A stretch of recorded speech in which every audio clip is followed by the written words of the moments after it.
গাছের উপর যারা উঠে আছেন নিচে নামুন, অনুরোধ করছি। পড়ে গেলে হাত পা ভাঙবে,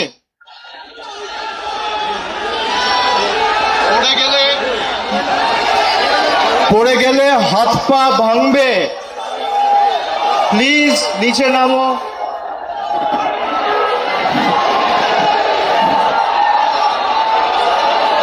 প্রথমেই আজকের এই ঐতিহাসিক সমাবেশকে সফল, সার্থক এবং সাফল্যমণ্ডিত করার জন্য মহামান্য কলকাতা হাইকোর্ট বিচারপতি সহ বিচার ব্যবস্থার প্রত্যেককে আমরা আমাদের কৃতজ্ঞতা ধন্যবাদ জানাই। যারা 21শে জুলাইয়ের কর্মসূচি আটকাতে চেয়েছিল, ভারতীয় জনতা পার্টির সরকার 21শে জুলাই হলো, বিজেপি সরকার 21শে জুলাই আটকাতে পারলেন,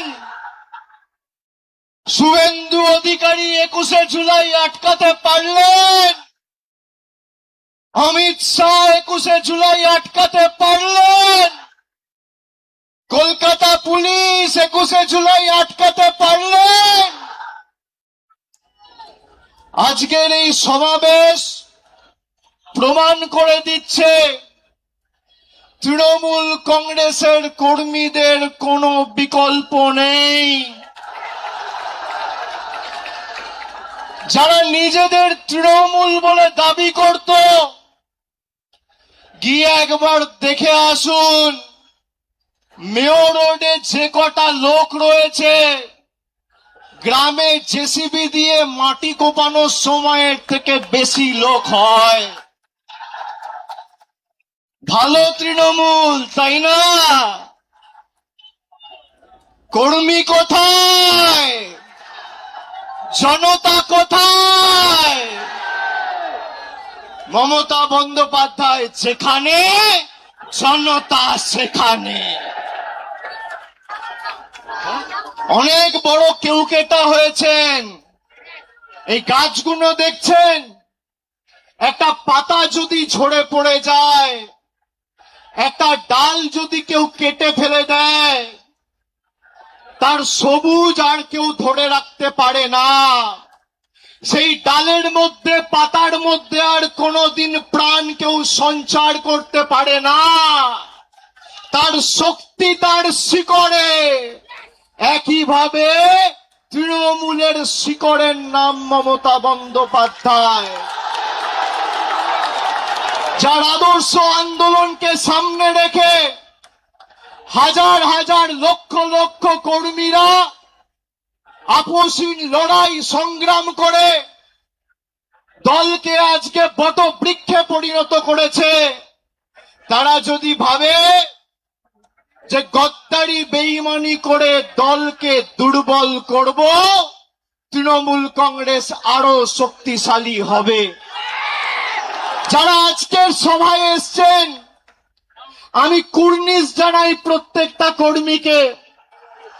যারা বলেছিল তৃণমূল কংগ্রেস শেষ, তৃণমূল কংগ্রেসকে পুড়িয়ে ছাড়খাড় করে দেব,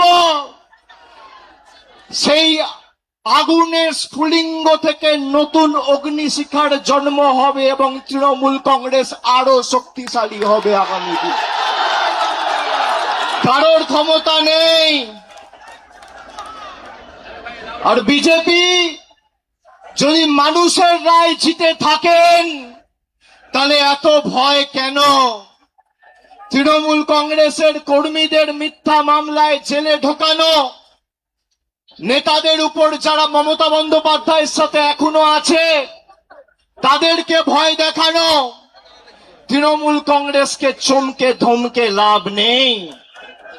এত মামলা দিয়েছে আমার উপর, একদিকে ইডি, একদিকে সিবিআই, একদিকে ইনকাম ট্যাক্স, একদিকে সিআইডি, একদিকে এসটিএফ। গলা যদি কেটে দেন আর যেদিনকে দেহত্যাগ করব মৃতদেহটা শ্মশানে নিয়ে যাওয়ার আগে যদি বুকে কান পেতে শোনেন তাহলেও সেই দেহ থেকে জয় বাংলার মমতা ব্যানার্জি জিন্দাবাদ করে।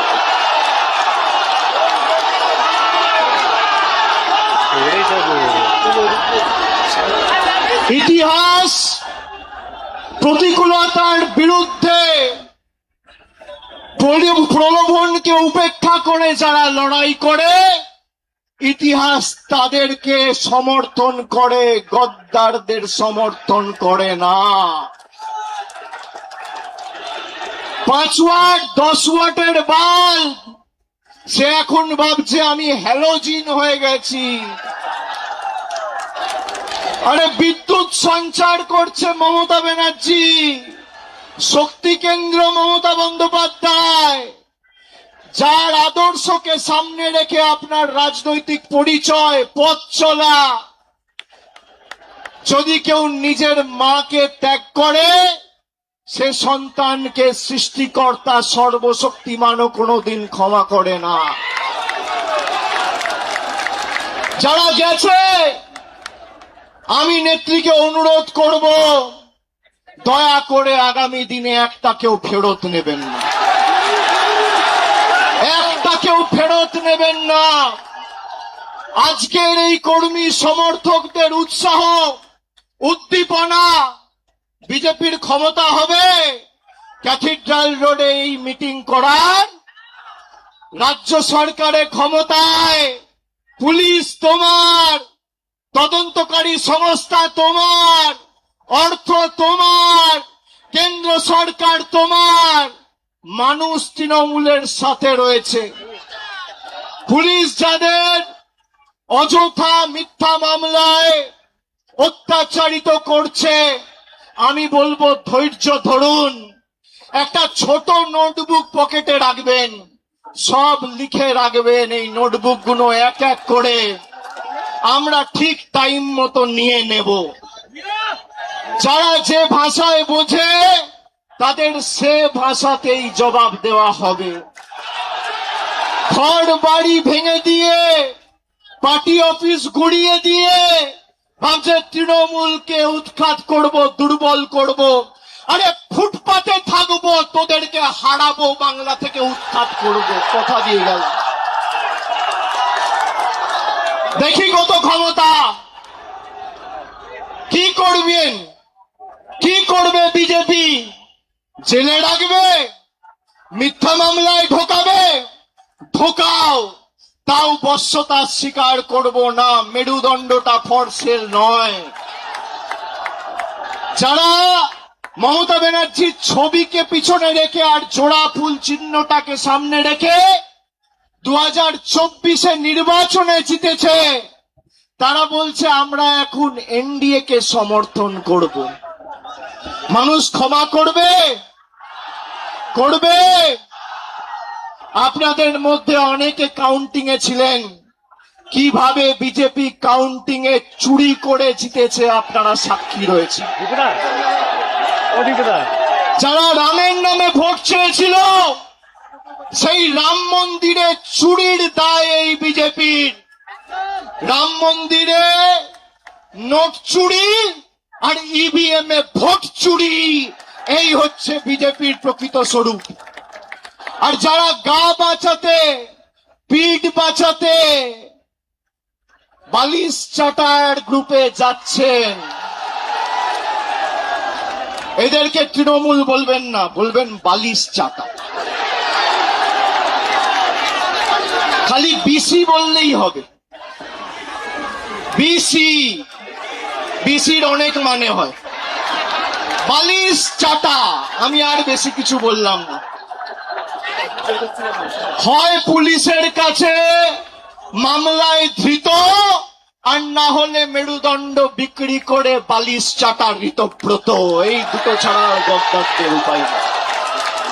আমি বক্তব্য দীর্ঘায়িত করব না, খালি আপনাদের বলবো আপনারা শক্ত থাকুন। আমাদের আগামী দিনের লড়াইয়ের ময়দানে আবার দেখা হবে। বিশেষ করে যে সমস্ত তৃণমূল কংগ্রেসের নির্বাচন সিম্বলে, তৃণমূলের সিম্বলে, জোড়াফুল সিম্বলে নির্বাচিত হয়ে যারা পিঠ বাঁচাতে নিজেদের মেরুদণ্ড বিক্রি করে ওদিকে গেছে, আমরা প্রত্যেকটা বিধানসভায় গিয়ে মানুষের কাছে ক্ষমা প্রার্থনা করে আসব। আগামী দিন লড়াইয়ের ময়দানে দেখা হবে। আমি তৃণমূল কংগ্রেসের নির্ভীক, সাহসী, সংগ্রামী, দেবতুল্য কর্মীদের আমার অন্তরের শ্রদ্ধা, কৃতজ্ঞতা, প্রণাম এবং কুর্নিশ জানিয়ে আমার বক্তব্য এখানে শেষ করছি। এরপর নেত্রী বলবেন, তার কথা আমরা শুনবো। জোরে বলুন, জয় বাংলা, জয় বাংলা, জয় বাংলা, জয় বাংলা, জয় বাংলা, জয় বাংলা, জয় বাংলা, জয় বাংলা, জয় বাংলা, জয় বাংলা, জয় বাংলা, জয় বাংলা। অনেক অনেক ধন্যবাদ, নমস্কার। অত্যাধুনিক সুসজ্জিত লজ সানা লজ আরামবাগের চন্দ্রবান হাই স্কুল ও পুরসুরার দিগুড়িঘাটের মধ্যবর্তী লঘু চকের মনোরম প্রাকৃতিক পরিবেশে গড়ে উঠেছে এই অনন্য ঠিকানা। বিবাহ, অন্নপ্রাশন, এনগেজমেন্ট বা যে কোনো সামাজিক অনুষ্ঠানের জন্য সর্বাধুনিক ব্যবস্থায় প্রস্তুত সানা লজ। রয়েছে পর্যাপ্ত গাড়ি পার্কিং সহ আধুনিক সব পরিষেবা, সবই আপনার সাধ্যের মধ্যে। আজই বুকিং করুন আপনার স্বপ্নের অনুষ্ঠানের জন্য আপনারই পছন্দের ঠিকানায়। সানা লজ, দিগুড়িঘাট ও চন্দ্রবান হাই স্কুলের সন্নিকটে লঘু চকে। যোগাযোগ শাহনওয়াজ মোল্লা। Mobile number 9734754516, 9641092406।